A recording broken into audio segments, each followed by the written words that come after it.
తెలంగాణ రైతులను మభ్యపెట్టి మళ్ళొకసారి మోసం చేద్దామని చెప్పి ఆలోచన చేసి మాట్లాడుతున్న మాటలు. నేను ఒకటే అడుగుతున్నా, హరీష్ రావు గారు, నీవు 2004 కన్నా ముందు నువ్వు కేసీఆర్కు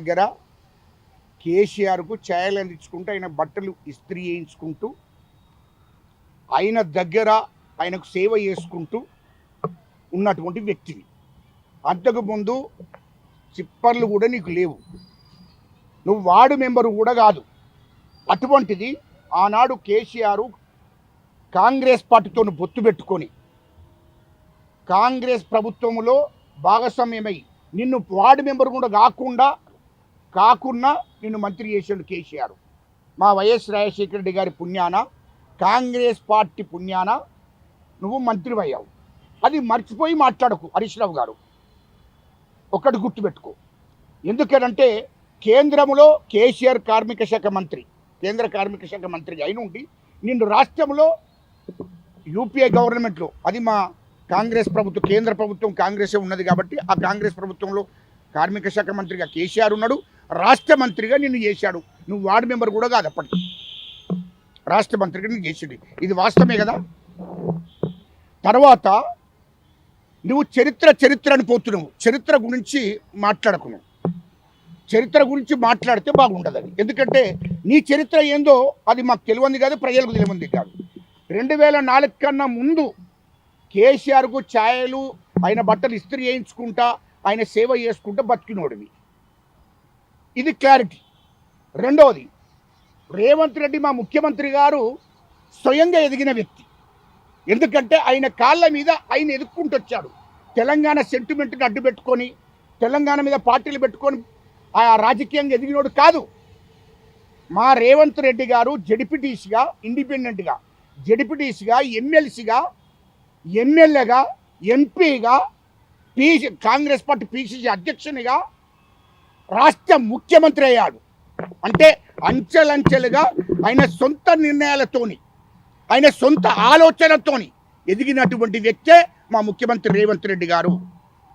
అదేవిధంగా తెలంగాణ ప్రజలను ఒప్పించి మెప్పించి దొరగడిలను బద్దలు కొట్టి రాష్ట్ర ప్రజలకు అండగా ఉంటానని హామీ ఇచ్చి ఈ రాష్ట్రానికి ముఖ్యమంత్రి అయ్యాడు.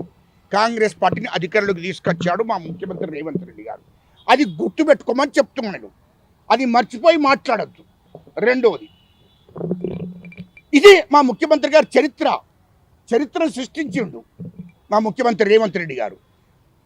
మా ముఖ్యమంత్రి రేవంత్ రెడ్డి గారిని మాట్లాడే అర్హత నీకు లేదు.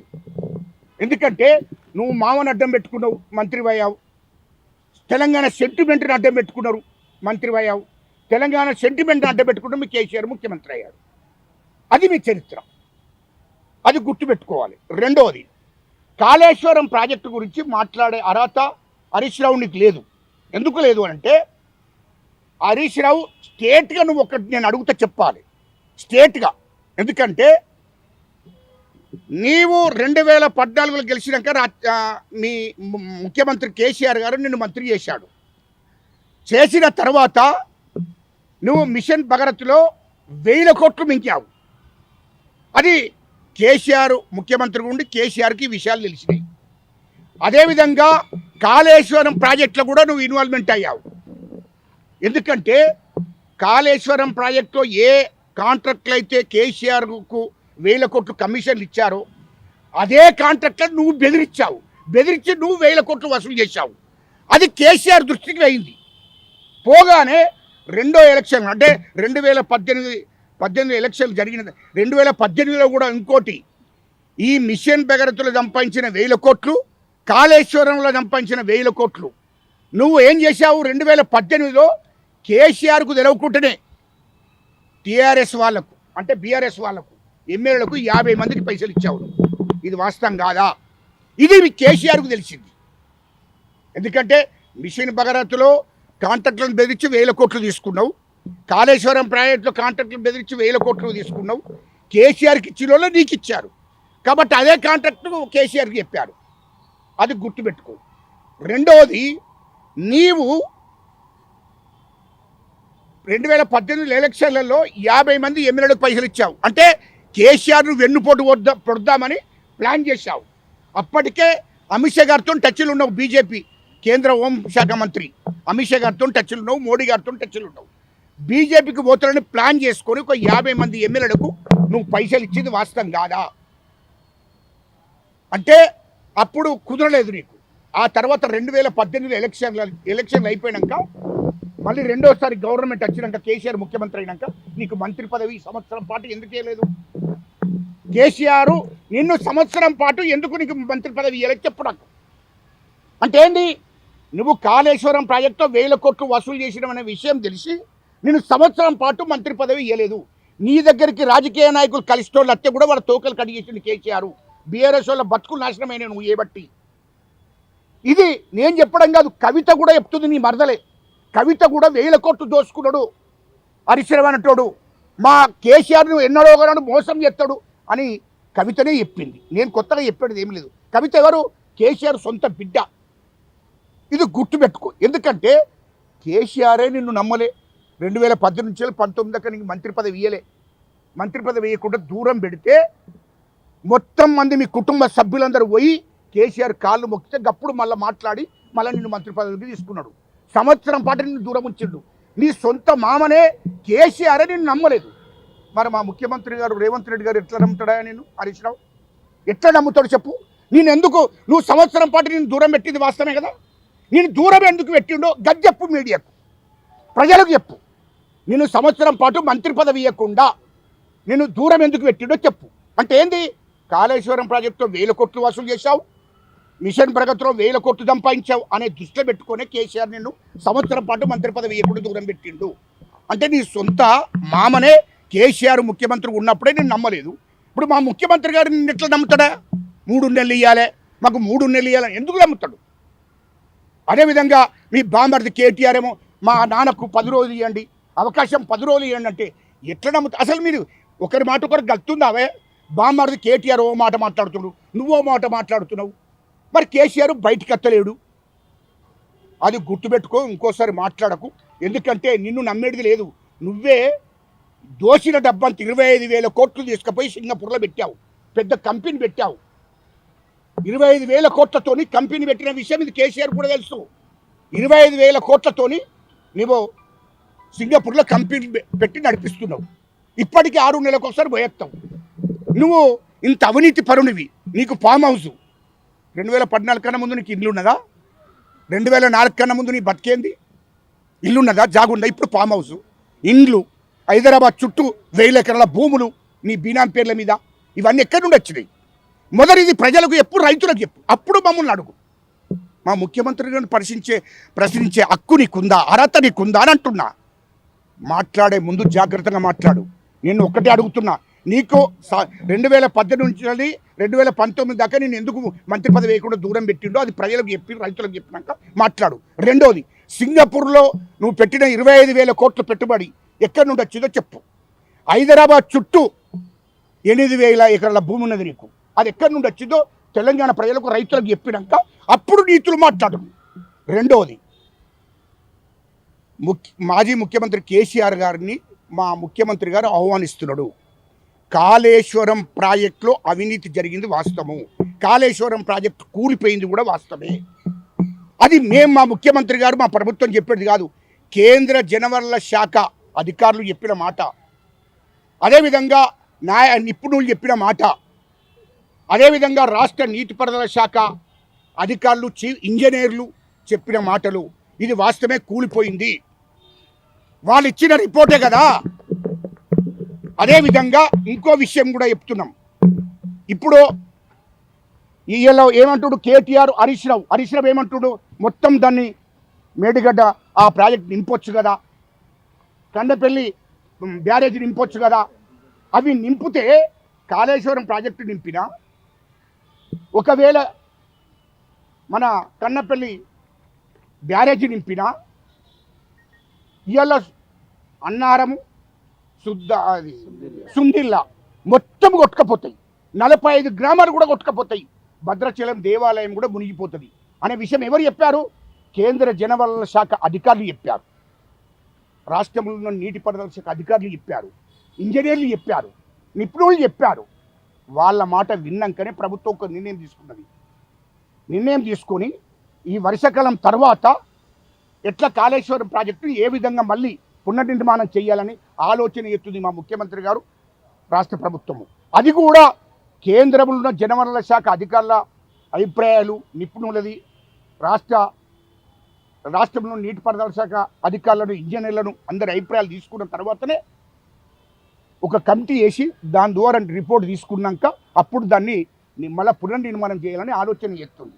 కానీ నువ్వు ఇప్పుడే కావాలంటే అంటే మొత్తం ఈ బ్యారేజీలను కొట్టుకపోయి 44 గ్రామాలు కొట్టుకపోయి దేవాలయం మునిగిపోతే మళ్ళీ మా ప్రభుత్వాన్ని బదనం చేయాలని మీరు బాబామరుదులు కుట్ర చేస్తున్నారా హరీష్ రావు? అది ఈ కుట్రలన్నీ మొత్తం తెలుసు మాకు. మిమ్మల్ని నమ్మే ప్రసక్తే లేదు. మీరు మాట్లాడే మాటలు ప్రజలే పట్టించుకోరు, మేము కూడా పట్టించుకోవాల్సిన అవసరం లేదు. ఇంకోటి, ఒకవేళ హరీష్ రావు దమ్ముంటే సూటిగా చెప్తున్నా, శాసనసభపక్ష నాయకుడు కేసీఆర్ గారు మాజీ ముఖ్యమంత్రిగా, అదేవిధంగా శాసనసభపక్ష నాయకుడు కేసీఆర్ గారిని అసెంబ్లీకి రమ్మనండి. దయచేసి రాజకీయాలు వద్దు, ఎవరికి వద్దు రాజకీయాలు. దయచేసి ఆయన జీతం తీసుకుంటుండే ప్రజల సొమ్ము, ఆయన ఎమ్మెల్యే, మాజీ ముఖ్యమంత్రి, శాసనసభపక్ష నాయకుడు, అసెంబ్లీకి మా ముఖ్యమంత్రి గారు ఆహ్వానిస్తున్నాడు. ఎందుకంటే అసెంబ్లీని ఏర్పాటు చేస్తా, శాసన మండలిని కూడా ఏర్పాటు చేస్తా, అవసరం అనుకుంటే జాయింట్ సెషన్ను కూడా ఏర్పాటు చేస్తా.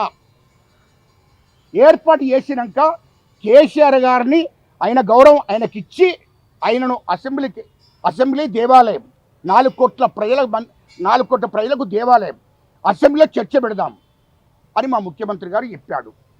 ముఖ్యమంత్రి గారు చెప్పాడు కాబట్టి మాజీ ముఖ్యమంత్రి కేసీఆర్ గారిని అసెంబ్లీకి వచ్చేటట్టు చేయండి దయచేసి.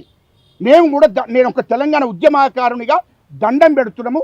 అయ్యా, మేము ఉద్యమం చేస్తేనే తెలంగాణ వచ్చింది కాబట్టి అయ్యా నువ్వు ఒక పని చేయి, కేసీఆర్ గారు మీరు రండి, హరీష్ రావు గారు నువ్వు పోయి కాళ్ళు మొక్కి అయినా మీ మామను కేసీఆర్ను అసెంబ్లీకి తీసుకురా. మీరు వేరే ఎక్కడికి అంటలేమేము, అసెంబ్లీ వేదికగా 10 ఏళ్ళు ఆ అసెంబ్లీ కూర్చున్నాడు కదా ముఖ్యమంత్రిగా, అదే అసెంబ్లీకి అదే శాసన మండలి, అదేవిధంగా అసెంబ్లీ జాయింట్ సెషన్ ఏర్పాటు చేసి దాంట్లో చర్చ పెడదాం. చర్చ మా ముఖ్యమంత్రి గారు ఏమన్నారు, కేసీఆరే ముందు మాట్లాడని, ఆయన 5 గంటలు తీసుకుంటాడా 10 గంటలు తీసుకుంటాడా, అసెంబ్లీ వేదికగా చర్చ పెట్టి ఆ చర్చలో ఆయన మాట్లాడిన తర్వాతనే నేను ముఖ్యమంత్రిగా మాట్లాడతా, ఇరిగేషన్ మంత్రిగా మా ఉత్తమ్ కుమార్ రెడ్డి గారు మాట్లాడతారు, ఆ తర్వాతనే చీఫ్ ఇంజనీర్తో మాట్లాడిద్దాం, ఆ తర్వాత నీటిపారుదల శాఖ నిపుణులతో కూడా మాట్లాడిద్దాం, అసెంబ్లీకి వాళ్ళని కూడా రమ్మంట స్పీకర్ పర్మిషన్ తీసుకుని చెప్పాడు. కాబట్టి కేసీఆర్ గారు అసెంబ్లీకి వచ్చి కాళేశ్వరం ప్రాజెక్టు ఎందుకు కూలింది, ఎట్లా కట్టిండు అనేది పూర్తిగా ప్రజలకు వివరించాలి కదా. వివరిస్తే మీ దిక్కు ధర్మం ఉందనుకో, మీ దిక్కు న్యాయం ఉన్నదనుకో, రైతులు చూస్తారు కదా, లైవ్లు చూస్తారు కదా, మీడియా ద్వారా తెలంగాణ ప్రజలందరూ దేశవ్యాప్తంగా చూస్తారు కదా. ఆయనను చర్చిస్తే, అసెంబ్లీ వేదికగా చర్చిస్తే ప్రజలకు మీది తప్పు కాకపోతే, మీరు నిజంగానే నీతిపరులు అయితే అసెంబ్లీకి వచ్చి కేసీఆర్ను వివరించమని చెప్పు.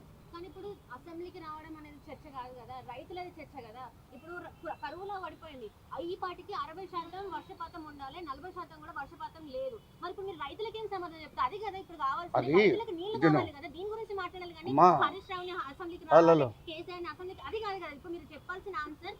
రైతులకు కావాలి, రైతులకు మీరు ఏం చెప్తారు, ప్రత్యామ్నాయం ఏం చూపెడతారు గురించి అది చెప్పాలి కదా. అమ్మా ఒకటి కాళేశ్వరం గట్టక ముందే ఈ రాష్ట్రంలో రైతులందరూ బతికిన బాగా మీకు గుర్తుపెట్టు. ఇది 3 ఏళ్ళే కట్టి, ఇది 100 సంవత్సరాల నుంచి ఈ దేశంలో ఉన్న ఈ రాష్ట్రంలో ఉన్న రైతులందరూ కూడా బ్రహ్మాండంగా వర్షాలు పడితే, ఎన్ని ప్రాజెక్టులు కట్టినా వర్షాలు పడితేనే ప్రాజెక్టులకు నీళ్ళు వస్తాయి, వర్షాలు పడకపోతే ఎన్ని ప్రాజెక్టులు కట్టినా నీళ్లు రావు.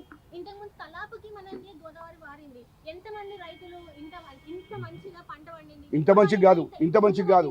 కాళేశ్వరం ప్రాజెక్టు కన్నా ముందు, కాళేశ్వరం ప్రాజెక్టు కట్టక ముందు కూడా నెంబర్ 1గా పండించారు రైతులు. బ్రహ్మాండమైన పంటలు పండినాయి, మొత్తం బ్రహ్మాండంగా రైతులందరూ సంతోషంగా ఉన్నారు. ఒక వరే కాదు, ఇంకా ఈ ప్రాజెక్టు కట్టక ముందు, ఇంకా ఇంతకన్నా ముందు వరి పండించారు, జొన్న పండించారు, మక్క పండించారు, పసుపు పండించారు, మిర్చి పండించారు, మొత్తం కందులు పండించారు, శనగలు పండించారు, అన్ని రకాల పంటలు పండించారు.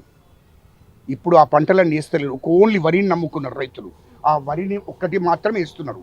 అది కూడా నువ్వు ఎన్ని ప్రాజెక్టులు కట్టినా వర్షాలు పడకపోతే, వర్షం నీళ్లు రాకపోతే ఏ ప్రాజెక్టు నిండయి. రెండోది, కాళేశ్వరం ప్రాజెక్టు లేకనప్పుడే ఈ తెలంగాణ రాష్ట్రంలో ఉన్న ప్రజలందరూ, రైతులందరూ కూడా బ్రహ్మాండమైన పంటలు పండించుకుంటారు. ఎందుకంటే చెర్లు నిండినాయి, కెనాల్ నీళ్ళు వచ్చినాయి, ఎస్ఆర్ఎస్పి నీళ్ళు వచ్చినాయి, బ్రహ్మాండమైన పంటలు పండించుకున్నారు. ఇప్పుడు కూడా ఆ భగవంతుడు కరుణిస్తే వర్షాలు వచ్చినాయి అనుకో, చెర్లు నిండుతాయి, ఎస్ఆర్ఎస్పి నుంచి వాటర్ వస్తాయి, బ్రహ్మాండంగా రైతులు పంటలు పండించుకుంటారు. ఇంకా ముఖ్యంగా ఎందుకంటే ఇది 3 ఏళ్ల కిందట వచ్చిన సబ్జెక్టు, ఇది కాళేశ్వరం. ఆ కాళేశ్వరం గట్టింది కూలిపోయింది కాబట్టి రేపు దాన్ని ఏమని చెప్తున్నారు, ఇది మా ముఖ్యమంత్రి గారు ప్రభుత్వం చెప్పే మాటలు కాదు, ఇది కేంద్ర జలవనరుల శాఖ అధికారులు చెప్పిన మాట. అయ్యా ఈ బ్యారేజీలు నింపకండి, కన్నెపల్లి బ్యారేజీ నింపకండి, ఒకవేళ అది నింపితే అన్నారం, సుందిల్లా బ్యారేజీలన్నీ కొట్టుకపోతాయి, 45 గ్రామాలు కొట్టుకపోతే 45 గ్రామాల ప్రజలు కొట్టుకపోతారు. అక్కడ ఆలయం కూడా, ఏది భద్రాచలంలో దేవాలయం కూడా మునిగిపోతుంది. వద్దు, మీరు ఇది నేను చెప్పేదాకా, దాన్ని పునర్నిర్మాణం చేసేదాకా, అది కట్టేదాకా మీరు చేయకండి అని చెప్పారు. వాళ్ళ మాటలు వినాలి కదా తప్పకుండా. రైతులు నేను అందుకోసం ఇంతకుముందు ఒక మాట అన్నా, వర్షాలు పడితే బ్రహ్మాండంగా పంటలు పండించుకుంటారు, దాంట్లో సందేహం లేదు. ఇది అదనంగా, కాళేశ్వరం ప్రాజెక్ట్ అనే అదనంగా, ఇది అదనం విషయం. ఎందుకంటే అంతకుముందు బ్రహ్మాండంగా లక్షల మంది రైతులు బ్రహ్మాండమైన పంటలు పండించుకొని బతికిరు. ఈ కాళేశ్వరం ప్రాజెక్టు కోసం ఎదురు చూలే ఈ 70 ఏళ్ళ నుంచి 100 ఏళ్ళ నుంచి అనేకమైన పంటలు పండించారు, సంతోషంగా ఉన్న రైతులు. ఇది కాళేశ్వరం ప్రాజెక్టు అసలు అక్కడ అవసరం లేదు, కానీ కట్టిండు కానీ కూలిపోయింది. దాన్ని పూర్తిగా రాష్ట్రంలో ఉన్నటువంటి ఇంజనీర్లు కానీ, కేంద్ర సంబంధించిన జలవనరుల శాఖ అధికారులు కానీ, వీళ్ళందరి నిర్ణయాల మేరకు మళ్ళీ వాళ్ళు సలహాలు ఏ విధంగా ఇస్తారో అప్పుడు పునర్నిర్మాణం చేద్దామని ప్రభుత్వము, మా ముఖ్యమంత్రి గారు నిర్ణయం తీసుకుంటుండ్రు. వాళ్ళ నిర్ణయాల మేరకు వాళ్ళ సూచనలు ఏ విధంగా సూచనలు ఇస్తారు, ఏ విధంగా ఉంటాయి, నిపుణులు ఉంటారు, ఇంజనీర్లు ఉంటారు, జలవనరుల శాఖ అధికారులు ఉంటారు, వాళ్ళందరి అభిప్రాయాలు తీసుకున్న తర్వాతనే మళ్ళీ ప్రాజెక్టు పునర్నిర్మాణం జరుగుతుంది. అంటే జడ్పీటీసీ టు సీఎం అని రేవంత్ రెడ్డి సంబరాలు చేసుకుంటూ ప్రజాధనం దుర్వినియోగం చేస్తున్నాడు, తనకన్నా నేను అన్నిట్లోనూ సీనియర్ అని హరీష్ రావు చెప్తున్నాడు. ఏం 23 ఏళ్ళుగా మంత్రిగా అయితేనేమి, ఎమ్మెల్యేగా అయితేనేమి శిష్యుడు అంటున్నాడు రేవంత్ రెడ్డికి. రేవంత్ రెడ్డి గారు పార్టీలలో లేడు. శిష్యుడు అంటే నీ పార్టీలలో ఉండి నీ ఎంబడి తిరిగితే, నీ వెనక తిరిగితే శిష్యుడు అనాలి. అటువంటి పిచ్చకుంట్ల మాటలు, లుచ్చే మాటలు మాట్లాడితే ప్రజలు నమ్మరు. నీ ఎంబడి ఎందుకు తిరుగుతాడే? మా ముఖ్యమంత్రి అన్నట్టయినా ఓనుగా ఎదిగాడు, సొంత శక్తితోని చదువుకున్నాడు, వ్యవసాయం చేసుకుని సొంత కాళ్ళ మీద నిలబడి జడ్పీటీసీగా, ఎమ్మెల్సీగా, ఎమ్మెల్యేగా, ఎంపీగా, టీపీసీసీ అధ్యక్షునిగా, రాష్ట్ర ముఖ్యమంత్రిగా సొంత కాళ్ళ మీద ఎదిగిండు. మామ పేరు చెప్పుకోను, తెలంగాణ రాష్ట్రం పేరు చెప్పుకోను, లేకుంటే ప్రజల పేరు అట్లాంటివి ప్రజలను మెప్పించిండు, ఒప్పించిండు అని ముఖ్యమంత్రి అయింది.